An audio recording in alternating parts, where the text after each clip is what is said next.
Hello friends, नमस्कार। Friends, आप लोगों को सूचना तो प्राप्त हो ही चुकी होगी कि एसएससी ने एसएससी जेएसटी और एसएसटी के लिए अधिसूचना जारी कर दी गई है, जैसा कि आप स्क्रीन पर देख पा रहे हैं। फ्रेंड, इस अधिसूचना में कौन कौन सी महत्वपूर्ण बातें हैं, इसका सिलेबस क्या है, एलिजिबिलिटी क्राइटेरिया क्या है, और सबसे महत्वपूर्ण कि इस एग्ज़ाम के लिए अर्थात दोनों ही तरह के पोस्ट के लिए, एसएसटी हो चाहे जेएसटी हो, इन दोनों तरह की परीक्षाओं के लिए, पोस्ट के लिए किस तरह की आपके पास रणनीति होनी चाहिए, इसके बारे में हम लोग काफ़ी विस्तार से बात करेंगे। फ्रेंड, जो चयनात्मक प्रक्रिया है वह दरअसल शुरू हो चुकी है। यहाँ पर हम लोग अधिसूचना में देख पा रहे हैं कि 2 अगस्त 2024 से ही आवेदन प्राप्त किए जा रहे हैं, और ये जो आवेदन प्राप्त करने की अंतिम तिथि है यहाँ निर्धारित किया गया है 25 अगस्त 2024। फ्रेंड, आगे देखेंगे जो महत्वपूर्ण बात है कि फ्रेंड, यदि आप एप्लीकेशन डालते समय में किसी भी तरह की अशुद्धि करते हैं, आपको बाद में पता चलता है कि उस तरह की अशुद्धि हो चुकी है, आप उसमें सुधार लाना चाहते हैं, तो सुधार करने के लिए आपको यहाँ पर अवसर दिया जा रहा है। आप 4 सितंबर 2024 और 5 सितंबर 2024 के बीच सुधार कर सकते हैं, अपनी अशुद्धियाँ को हटा सकते हैं। 23 घंटे का आपको यहाँ पर समय प्राप्त होने वाला है। जो अन्य महत्वपूर्ण बात है वह है कि आपका जो पेपर 1 का जो एग्ज़ाम होगा वह कब होने वाला है। फ्रेंड, यहाँ पर नियत तारीख तो निर्धारित नहीं किया गया है, किंतु यह स्पष्ट जरूर किया गया है कि अक्टूबर नवंबर में हो जाएगा पेपर 1 का एग्ज़ाम। लेकिन ध्यान रखें कि अक्टूबर नवंबर में यहाँ पर एग्ज़ाम की होने की बात की जा रही है, तो यह समझना है कि अक्टूबर के फर्स्ट वीक में होने वाला यह नहीं है, अक्टूबर के पहले पखवाड़े में भी होने वाला नहीं है। ये होगा तो कहा जाए तो इस महीने के, अक्टूबर महीने के अंतिम सप्ताह में या तो नवंबर के पहले सप्ताह में होगा। इसे हम लोग ध्यान में रखते हुए यदि गणना करें कि कितना समय है पेपर 1 की तैयारी करने के लिए, तब हम लोग यहाँ इस तरह से लेकर के चल सकते हैं कि हमारे हाथ में पूरा अगस्त का महीना है, फिर सितंबर का महीना है, और फिर पूरा अक्टूबर का महीना को भी आप साथ में लेकर के चल सकते हैं। आप ऐसा मान सकते हैं कि आपके हाथ में 3 महीने का पूरा समय है। आप इन 3 महीनों का किस तरह से प्रयोग करेंगे, सदुपयोग करेंगे, ताकि आप अपने चहीते पोस्ट के लिए अंतिम रूप से चयनित हो सकते हैं। इसके लिए आपको एक बहुत ही बेहतरीन आपको रणनीति बनाने की आवश्यकता है। फ्रेंड, इसके बारे में हम लोग आगे बात करेंगे। अन्य हम लोग चीज़ों को देखते हैं कि कौन कौन से पोस्ट में हम लोग यहाँ पर वैकेंसीज देख पा रहे हैं। हम लोग यहाँ पर देख पा रहे हैं कि central secretariat official language service में यहाँ पर वैकेंसीज देख रहे हैं, आर्म्ड फोर्सेस हेडक्वार्टर्स में वैकेंसीज देख रहे हैं। इसके बाद फिर सरकारी मंत्रालयों, विभागों और संस्थाओं में हम लोग यहाँ पर वैकेंसीज देख पा रहे हैं। यहाँ पर अलग अलग तरह के कोड निर्धारित किए गए हैं, ABCD। यदि हम लोग इन 3 कोड को एक साथ लेकर के चलते हैं तो इन तीनों कोड्स के अंतर्गत आने वाले जितने भी पोस्ट हैं उनके लिए जो पे स्केल है सेम है, एक ही जैसा पे स्केल है। 35,400 से लेकर के 1,12,400 तक उसकी सैलरी जा सकती है। और जो कोड हम लोग देख पा रहे हैं वह हम लोगों का SST अर्थात सीनियर हिंदी ट्रांसलेटर या सीनियर ट्रांसलेटर का यह पोस्ट है। अलग अलग मंत्रालयों की यहाँ पर बात किया जा रहा है, जिसमें कि वैकेंसीज रह सकते हैं, विभागों में रह सकते हैं, संस्थाओं में रह सकते हैं। और इसकी जो सैलरी है काफ़ी मन लुभावन है। यहाँ पर हम लोग देख पा रहे हैं 44,900 का यहाँ पर पे स्केल, शुरुआती पे स्केल है, और ये पे स्केल एक्सटेंड होकर के 1,42,400 तक जा सकता है। काफ़ी अच्छी अपॉर्चुनिटी है। और कहा जाए तो PG और PGDT करके इस इतना बेहतरीन जो सैलरी वाला जॉब पाने का कहा जाए तो SSC इस तरह के पोस्ट को क्रिएट करके बड़ा ही स्टूडेंट्स के लिए इसे काफ़ी चहीता परीक्षा बना देता है। फ्रेंड, इसके बाद फिर हम लोग देखते हैं कि जो पोस्ट है उसकी संख्या कितनी है, कितनी वैकेंसीज यहाँ पर यहाँ पर निर्धारित की गई है। यहाँ पर अप्रॉक्स शब्द का प्रयोग किया गया है, 312 वैकेंसीज अप्रॉक्स में रखा गया है। इसका यही अर्थ है कि कालांतर में ये जो संख्या है इसमें बदलाव हो सकता है। लेकिन ध्यान रखें कि यदि एसएससी ने 312 वैकेंसीज को यहाँ पर डिक्लेयर किया है तो ये जो वैकेंसीज है इसकी संख्या बढ़ेगी ही, घटने का यहाँ पर संभावना लगभग ना के बराबर है। हो सकता है कि जो वैकेंसीज की जो संख्या है वह बढ़ करके 350 तक जाए। तो जो संख्या यहाँ पर कही गई है वैकेंसीज की, कहा जाए तो ठीक ठाक है, लगभग इतना के ही अराउंड हम लोग सोचे भी हुए थे कि 350 वैकेंसीज के करीब रहने वाली है। यहाँ पर 382 वैकेंसीज अप्रॉक्स में रखा गया है। काफ़ी अच्छी खासी वैकेंसीज है, आपको इस परीक्षा के लिए अच्छी तरह से लग जाने की आवश्यकता है। इसके बाद फिर हम लोग देख पा रहे हैं इस अधिसूचना में कुछ रिजर्वेशन से रिलेटेड बातें आप देख लेंगे कि आप किस कैटेगरी में आते हैं। जिस भी कैटेगरी में आते हैं उसके लिए एक निश्चित प्रोफार्मा दिया गया है जो कि इस अधिसूचना के नीचे बताया गया है। आप उसे आप देखेंगे, उसी प्रोफार्मा पर आपका सर्टिफिकेट आधारित तो होना चाहिए। ठीक है, हम लोगों के पास कुछ ऐसे प्रश्न आते हैं कैंडिडेट्स के लिए स्क्राइब को लेकर के कि किस तरह के स्क्राइब्स उनको प्राप्त होंगे, क्या उनके तरफ से स्क्राइब प्राप्त हो सकते हैं। स्क्राइब मतलब लिखने वाला, किसी के बिहाफ में लिखने वाला। यहाँ पर हम लोग जान ले इस बात को लेकर के कि जो भी स्क्राइब को प्राप्त करना चाहते हैं तो ऑब्वियसली वो कहा जाए तो फिजिकली चैलेंज्ड, विजुअली चैलेंज्ड लोगों के लिए ही स्क्राइब की उनको ज़रूरत होती है। वो क्या है कि कमीशन की तरफ से जो स्क्राइब उपलब्ध कराए जाते हैं आप उसको ले जाएं, उसको आप प्राप्त कर सकते हैं। ऑप्शनल है, आप उसको प्राप्त कर सकते हैं, या आपके तरफ से कोई स्क्राइब है तो आप उसको वहाँ पर ले जा सकते हैं। लेकिन आपको एक बात याद रखना है कि जो स्क्राइब आप ले जाने वाले हैं वह आपके क्वालिफ़िकेशन से कम है, रखते हैं कि नहीं। मतलब आप यदि पीजी है तब उनका जो क्वालिफ़िकेशन होना चाहिए, एकेडमिक क्वालिफ़िकेशन उनके पास आपके वाले से कम ही होना चाहिए। और साथ ही साथ वो जो स्क्राइब होगा वह इसी तरह के एग्ज़ाम की तैयारी करने वाला नहीं होगा। तो ये 1-2 कंडीशंस है जो ध्यान आप लोगों को रखना है। इसके बाद फिर हम लोग अर्हता की बात करते हैं, नेशनलिटी या सिटीजनशिप की बात को यहाँ पर हम लोग स्किप करते हैं। हम लोग बात करते हैं एज रिलैक्सेशन को लेकर के, किनको एज रिलैक्सेशन मिलने वाला, किसको नहीं। तो सीधी सी बात है, यूआर कैटेगरी को तो एज रिलैक्सेशन मिलता है ही नहीं।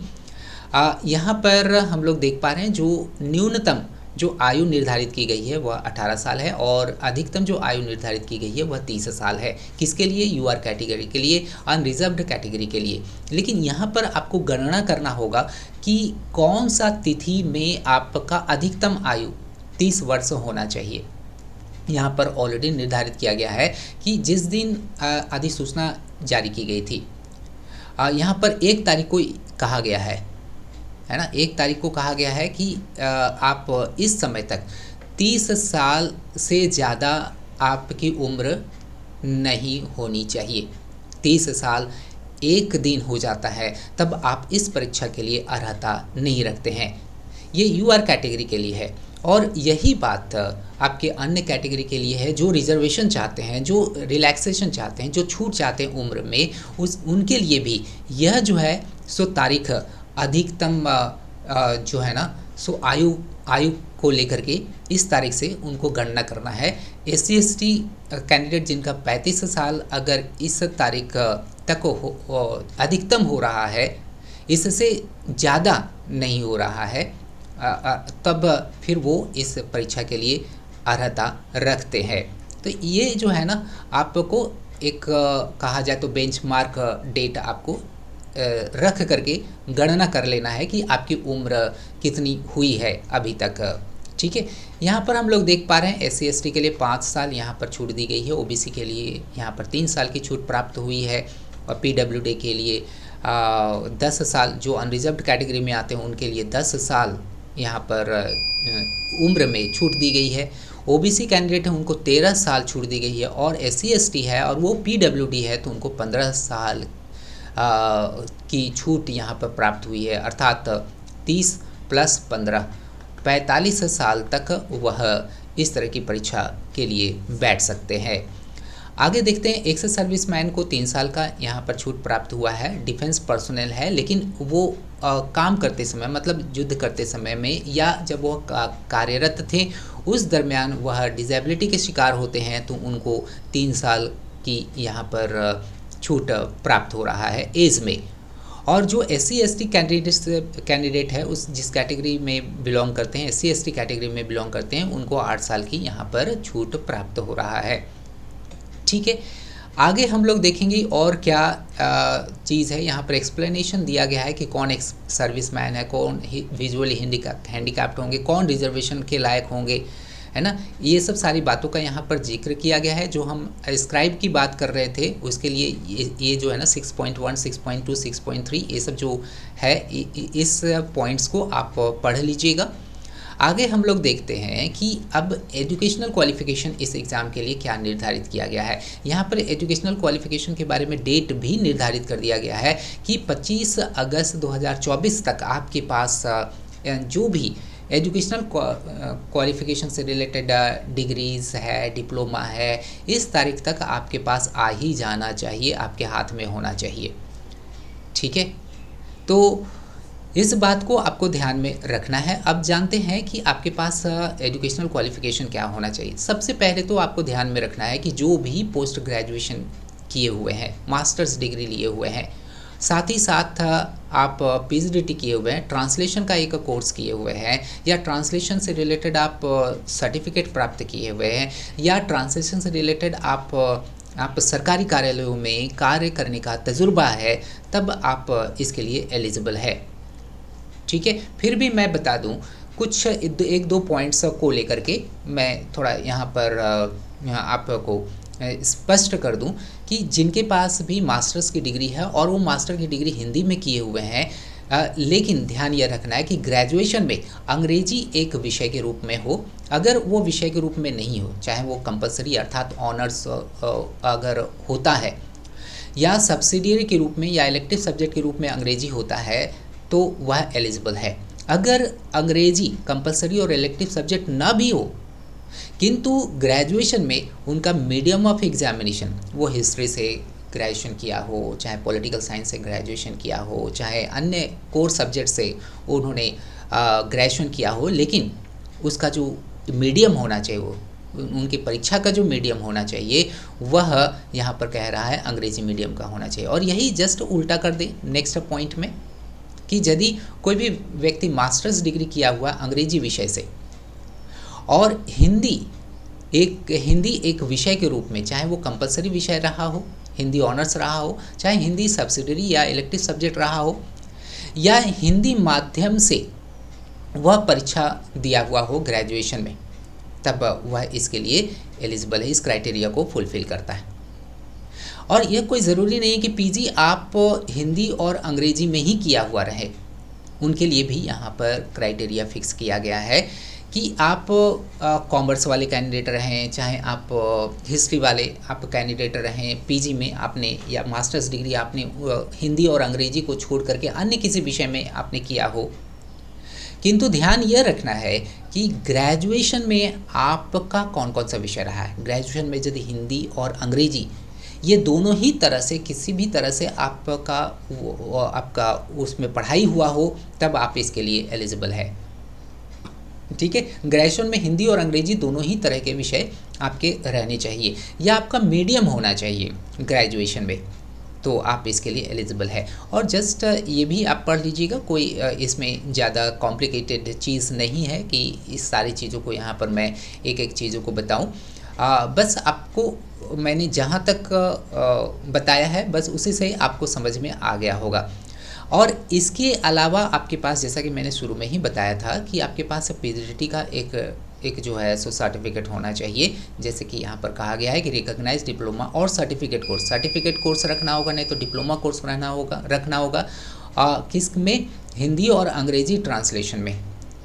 है ना, या अंग्रेजी से हिंदी ट्रांसलेशन में आपके पास सर्टिफिकेट कोर्स हो या डिप्लोमा का कोर्स हो, नहीं तो 2 साल का आपके पास अनुभव हो अनुवाद कार्य को लेकर के, ठीक है। वो भी किस में, हिंदी से अंग्रेजी, अंग्रेजी से हिंदी में। किसी भी देखिएगा, किसी भी आप विभाग में, आप सरकारी विभाग में कार्य किए हुए हैं और 2 साल का वहाँ पर आपके पास अनुभव है, क्योंकि कॉन्ट्रैक्चुअल बेसिस पर काफ़ी सारे लोग कार्य करते हैं, चाहे वो स्टेट गवर्नमेंट ऑफिस में हो, चाहे वो जो भारत का जो उपक्रम है, गवर्नमेंट अंडरटेकिंग है, चाहे LIC हो, चाहे आपका बैंक हो, वो गवर्नमेंट अंडरटेकिंग्स है, उसमें यदि आपका 2 साल का अनुभव है अनुवाद करने को लेकर के, तब आपका जो डिप्लोमा सर्टिफिकेट है या सर्टिफिकेट कोर्स है ट्रांसलेशन को लेकर के, उसके समतुल्य समझा जाएगा और इस तरह से आप इस एग्ज़ाम के लिए अर्हता रखेंगे। इसके बाद फिर यहाँ पर बताया गया है कि सीनियर ट्रांसलेटर या सीनियर हिंदी ट्रांसलेटर के लिए क्या अर्हता आपकी रहनी चाहिए, शैक्षणिक अर्हता क्या रहना चाहिए, वो एक जैसा है। जो GST के लिए है वही SST के लिए यहाँ पर अर्हता के बारे में बात किया गया है। अब नेक्स्ट जो महत्वपूर्ण बात है वो हम लोग आगे देखते हैं कि फ़ी के बारे में यहाँ पर बात किया जा रहा है कि फ़ी क्या होना चाहिए। यहाँ पर फ़ी को लेकर के देखिए कहा गया है 8.11 के यहाँ पर बिंदु में कि 100 रुपया इसके लिए फ़ी है। और जो भी कैंडिडेट SC से बिलोंग करते हैं, ST से बिलोंग करते हैं, या महिला है, या PWD है, या एक्स सर्विसमैन है, उनको किसी भी तरह की फ़ी की देने की आवश्यकता नहीं है। और यहाँ पर फ़ी देने के लिए काफ़ी सहजता रखा गया है कि आप भीम UPI से दीजिए, मास्टर कार्ड से दीजिए, वीज़ा से दीजिए, रुपे डेबिट कार्ड से दीजिए, ऑनलाइन पेमेंट किसी भी तरह से दीजिए। और ये तो आम बात हो गया है इंडिया में। पेमेंट के लिए हर तरह के यहाँ पर मोड को स्वीकार किया गया है। इसके बाद फॉर्म करेक्शन के बारे में बात किया गया, जो हम लोग शुरू में ही बात कर चुके थे। और नेक्स्ट इम्पॉर्टेंट चीज़ अब हम लोग देखते हैं कि सेंटर ऑफ एग्जामिनेशन को लेकर के, इसको भी हम लोग स्किप करते हैं क्योंकि ये लिस्ट है, आप लोग देख लीजिएगा, इसको समझाने की कोई आवश्यकता है नहीं यहाँ पर। अब हम लोग देखते हैं स्कीम ऑफ एग्जामिनेशन, आपकी परीक्षा में कौन कौन से विषय आ रहे हैं। यहाँ पर हम लोग देख पा रहे हैं कि 2 ही तो पेपर वाला यह एग्ज़ाम है। पेपर 1 जिसमें कि हिंदी 100 अंक के होंगे और अंग्रेजी 100 अंक के होंगे, और दोनों ही पेपर्स के लिए कंपोजिट टाइम, यानी कि अलग अलग समय, कंपोजिट टाइम मिला जुला करके समय आपको 2 घंटे का मिल रहा है, ठीक है। और जो स्क्राइब ले जा रहे हैं उनको 2 घंटे 40 मिनट अर्थात 40 मिनट उनको थोड़ा ज़्यादा ही प्राप्त होगा, ठीक है। और पेपर 2 की जहाँ तक बात है तो वो डिस्क्रिप्टिव पेपर होगा, या पेन एंड पेपर मोड में इसकी परीक्षा ली जाती है। इसमें हम लोग देख पा रहे हैं कि 2 खंडों में यह परीक्षा विभाजित है। पहला ट्रांसलेशन का खंड और दूसरा ऐसे का खंड। ट्रांसलेशन और ऐसे के खंड में हम लोग देखेंगे कि ट्रांसलेशन में 2 तरह के आपको पैराग्राफ प्राप्त होगा, अनुच्छेद प्राप्त होगा, जिसमें कि लगभग 200 से 250 शब्दों का वह अनुच्छेद रहेगा, चाहे वो हिंदी का हो चाहे अंग्रेजी का हो सकता है कि 300 तक भी जा सकता है। आपको कोशिश करना है कि 300 शब्दों का आपको पैराग्राफ हर दिन प्राप्त करने हैं, और इसके लिए भी 200 अंक निर्धारित किए गए हैं और 2 घंटे इसके लिए निर्धारित किए गए हैं, ठीक है। काफ़ी आसान है, ज़्यादा आपको इसमें पढ़ने की ज़रूरत नहीं है। विषयों को लेकर के जहाँ तक बात है, जैसे कि अन्य यदि आप परीक्षा की बात करते हैं, JTU परीक्षा की बात करते हैं, CBSE JTU की परीक्षा, KVS JTU की परीक्षा, राजभाषा अधिकारी की परीक्षा, जिसमें क्या है कि रीजनिंग है ना, किसी एग्ज़ाम में रीजनिंग के साथ साथ मैथ्स भी है। इसके अलावे GS है, GA है, बहुत सारे अन्य तरह के सब्जेक्ट्स उसमें रहते हैं, और वो कहीं ना कहीं डिस्ट्रैक्शन पैदा करता है कि इसकी भी तैयारी कर सकते हो, उसकी भी तैयारी कर सकते हैं, दोनों ही तरह के एग्ज़ाम्स की तैयारी क्या कर सकते हैं। तो यह जो प्रश्न सबसे पहले खुद से पूछना है, क्योंकि अपनी पोटेंशियलिटी को नहीं जानने से ही क्या होता है कि जो सिलेक्शन है, सिलेक्शन में प्रश्न चिन्ह लग जाता है, ठीक है। ऐसे हिंदी एक पर एक लिखने के लिए आएगा और एक अंग्रेजी पर लिखने के लिए आएगा। 500 शब्दों में आपको निबंध लिखने हैं, ठीक है। हालांकि इसके बारे में हम लोग काफ़ी विस्तार से चर्चा करेंगे, और जो आपका पेपर 1 होगा उसमें यदि कोई भी गलती करते हैं, कोई भी अशुद्धि आपसे हो जाती है, तब 0.25 अंक काट लिए जाएंगे। ठीक है। तो ये जो चीज़ इतने जो चीज़ें थी, सारे महत्वपूर्ण चीज़ें थी जिसे कि हमने आप लोगों के समक्ष में इस अधिसूचना को लेकर के साझा किया। अब हम लोग बहुत ही महत्वपूर्ण बातों पर चलते हैं, चर्चा करते हैं, और वह है कि स्ट्रैटेजी कैसे बनानी है इस परीक्षा के लिए। फ्रेंड्स, सबसे पहले आपको तो यह याद रखना है कि आपके हाथ में युद्ध स्तर पर तैयारी करने के लिए 3 महीने का समय है। आज से यदि हम लोग जोड़ें तो 3 महीने में आपको पेपर 1 का तैयारी बहुत ही बेहतरीन रूप से कर लेना है, और पेपर 2 के लिए आपको लगभग 1.5 महीने का समय मिलेगा। जैसे कि नवंबर में हो जाएगा तो पूरा दिसंबर आपको मिल रहा है, और 15 दिन और ले लीजिए तो 1.5 महीने का समय आपको मिलेगा, 1.5 से 2 महीने का समय मिलेगा। अब 1.5 से 2 महीने में पेपर 2 की तैयारी हो सकती है, नहीं हो सकती, इस पर विचार करने की आवश्यकता है। फ्रेंड्स, सबसे पहले आत्ममंथन करिए। परीक्षा की तैयारी करने से पहले आत्ममंथन करना अति आवश्यक है कि इन 3 महीनों आपको मैक्सिमम 5 महीने आपको प्राप्त होने वाले हैं। पूरी जो आपका एग्जामिनेशन का जो प्रोसेस ख़त्म होने में 5 महीने आपका समय आपको प्राप्त होने वाला है। क्या इन 5 महीनों में आप पेपर 1 और पेपर 2 दोनों की तैयारी कर पाएंगे या नहीं कर पाएंगे, और कैसे आपको करना है, इस पर आपको पहले विचार करना है। ध्यान रखना है, बहुत सारे कैंडिडेट्स इस बात को लेकर के गलती कर बैठते हैं कि वो यही सोच करके चलते हैं कि जब तक हम पेपर 1 में पास ही नहीं होते तो पेपर 2 की तैयारी करने से क्या फ़ायदा। पेपर 2 की तैयारी को साइड करो अभी। वो क्या करते हैं कि पेपर 1 पर पूरा फोकस करके पढ़ाई करते हैं और अच्छे अंक भी अर्जित कर लेते हैं। 180, 185 तक अंक वो हासिल कर लेते हैं। लेकिन पेपर 2 चूँकि क्या है, यह दक्षता पर आधारित पेपर है, इसके लिए वह क्या करते हैं कि एग्ज़ाम होने के बाद वह तैयारी करना प्रारंभ कर देते हैं। और कुछ तो ऐसे महानुभाव होते हैं जो क्या करते हैं कि वो भी इस बात को लेकर के इंतज़ार करते रहते हैं कि हम सबसे पहले ये चीज़ को तो देख लेंगे कि पेपर 1 में मेरा सिलेक्शन हुआ है कि नहीं। अब पेपर 1 का रिज़ल्ट आने में तो बहुत दिन लग जाता है, कुछ दिन तो लग ही जाता है ना, 15-20 दिन तो लग ही जाता है।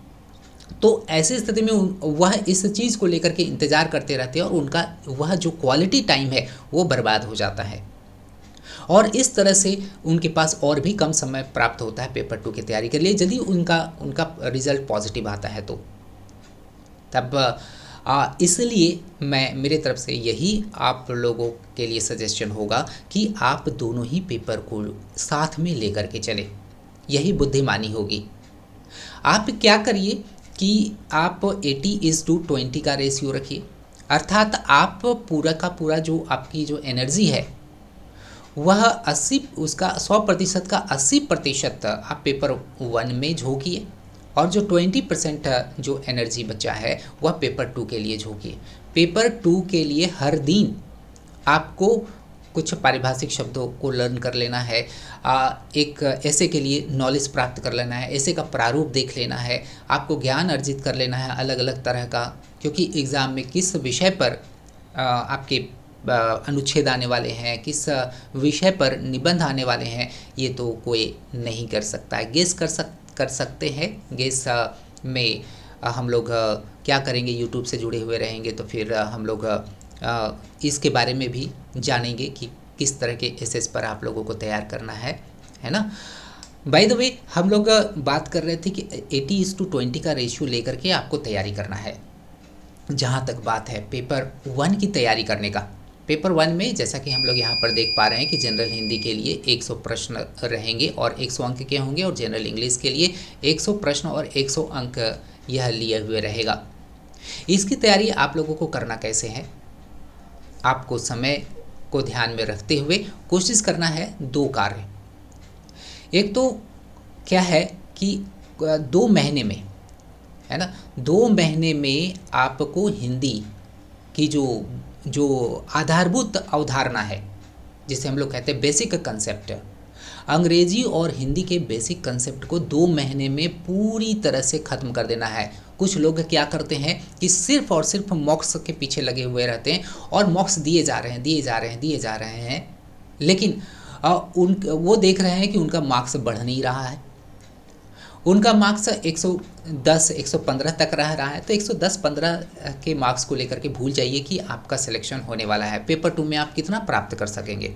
पेपर 2 में 139 से 40 से ज़्यादा नहीं आ सकता, लेकिन पेपर 1 में आपका मार्क्स 180-85 तक जा सकता है।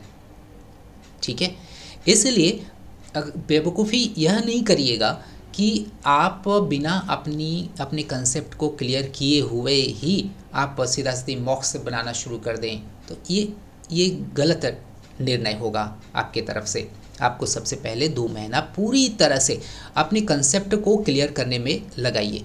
1 महीना जो बचेगा, आपके पास 20 ही दिन बचता है, कोई यहाँ पर परेशानी नहीं है। ये इस 20 दिन को लेकर के आपको क्या करना है, पूरी तरह से आपको पूरी तरह से 100% झोंक देना है मॉक्स पे, चाहे वो अध्यायवार हो, चाहे वो सेक्शन वाइज हो, चाहे वो फुल लेंथ मॉक्स हो। हालांकि ध्यान दीजिएगा, जब आप कंसेप्ट को क्लियर कर रहे होंगे, हिंदी भाषा से संबंधित, अंग्रेजी भाषा से संबंधित, मान लीजिए कि आपने संज्ञा के अध्याय को आप पूरी कर लिए, चाहे वो हिंदी व्याकरण से संबंधित हो, चाहे अंग्रेजी व्याकरण से संबंधित हो। मैंने बस एक उदाहरण लेकर के बताया यहाँ पर कि आप एक अध्याय को पूरा कर लिए और उस अध्याय पर आधारित आप मॉक ले लीजिए।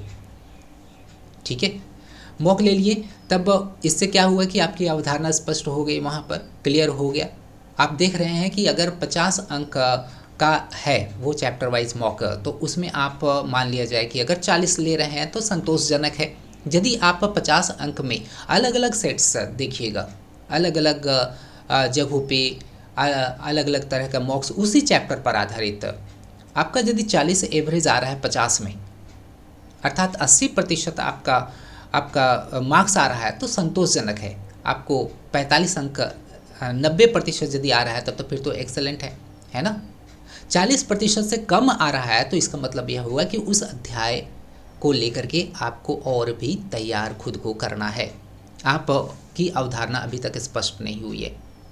ठीक है, तो व्याकरण को लेकर के आपको काम करना है, वोकैबुलरी को लेकर के काम करना, और सबसे जो महत्वपूर्ण बात है समझ शक्ति को लेकर के। हिंदी में तो समझ शक्ति आपकी तो अच्छी तरह से बन जाती है, क्योंकि हिंदी हमारी मातृभाषा, और हिंदी को लेकर के स्टूडेंट्स जो है सुबह 85 अंक 90 अंक तक प्राप्त कर लेते हैं, 90+ अंक तक भी प्राप्त कर लेते हैं, लेकिन अंग्रेजी में उनकी स्थिति डमाडोल हो जाती है। तो ध्यान रखना है कि जो भी आपकी कमज़ोर कड़ी है, कमज़ोर पक्ष है, उस कमज़ोर पक्ष को लेकर के आपको सिंसियर रहना होगा।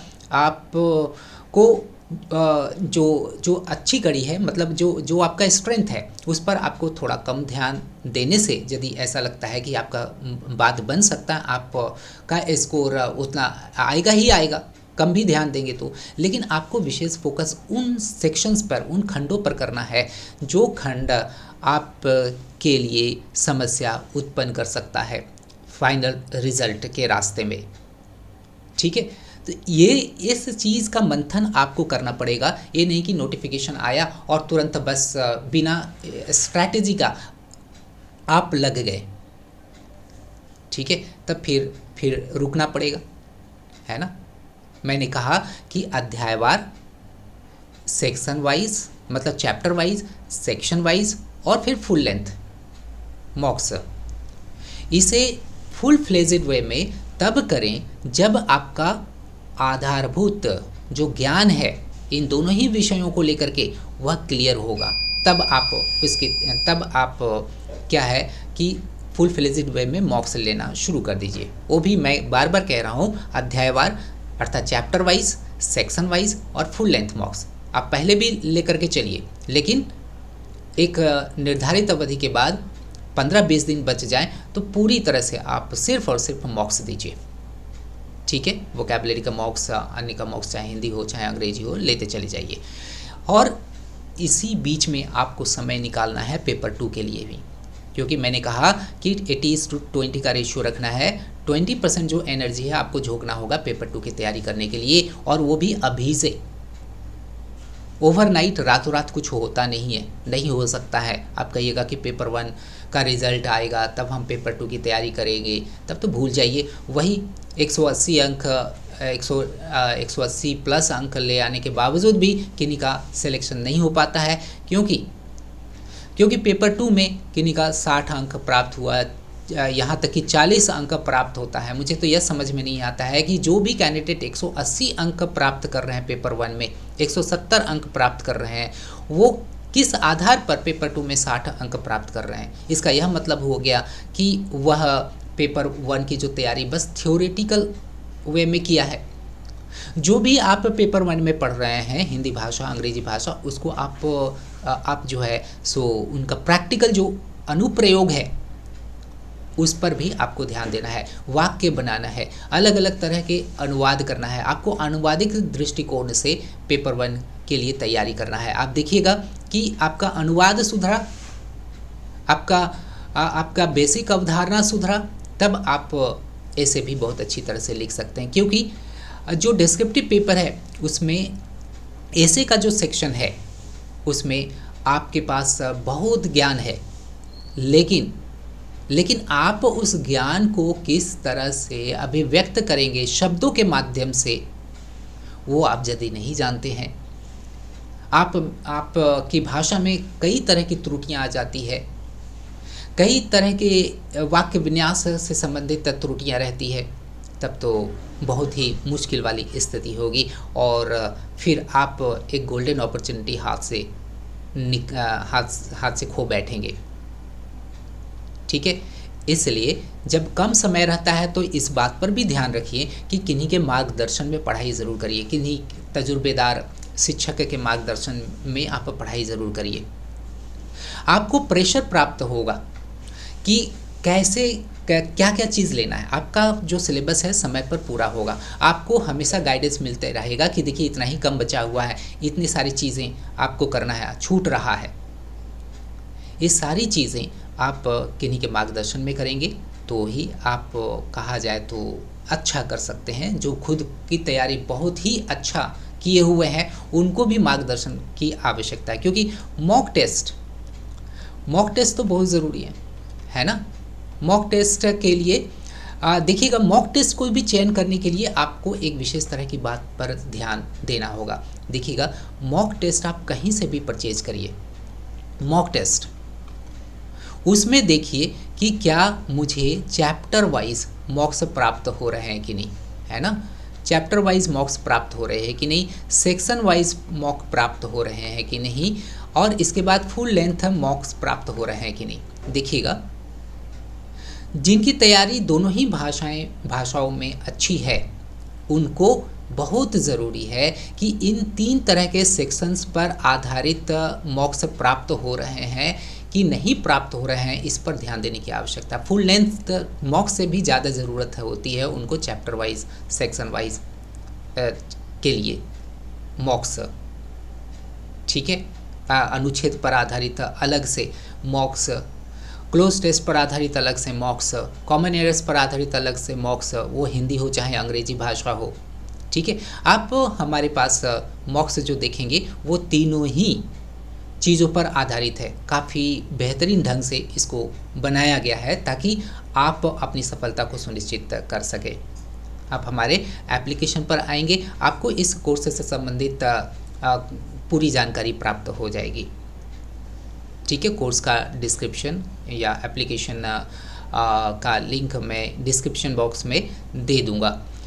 फ्रेंड, जहाँ तक बात है डिस्क्रिप्टिव पेपर के लिए, तो डिस्क्रिप्टिव पेपर के लिए अभी मॉक्स देने की आवश्यकता नहीं है। आप ऐसा कर सकते हैं कि जो आधारभूत बातें हैं ट्रांसलेशन को लेकर के, ऐसे को लेकर के, उससे लेकर के आपको क्या करना है कि ज्ञान अर्जित करते चले जाना है और हर दिन लिखने का प्रैक्टिस ज़रूर करिएगा।